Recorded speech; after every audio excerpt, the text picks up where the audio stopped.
Icon training institute 2006 पासून दादरमध्ये establish आहे।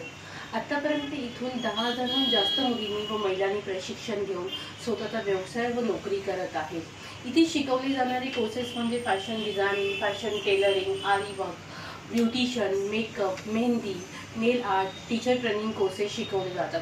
तुम्हालाही स्वतःचा व्यवसाय सुरू करायचा असेल तर आयकॉन ट्रेनिंग इन्स्टिट्यूट तुमच्यासाठी घेऊन येते मान्सून ऑफर, ज्यामध्ये 50% डिस्काउंट ऑफर आहेच। त्यामध्ये तुम्हाला एका कोर्सवरती दुसरा कोर्स फ्री आहे। तर ह्या संधीचा लाभ घ्या व आयकॉन ट्रेनिंग इन्स्टिट्यूट दादर येऊन इथे नक्की व्हिजिट करा।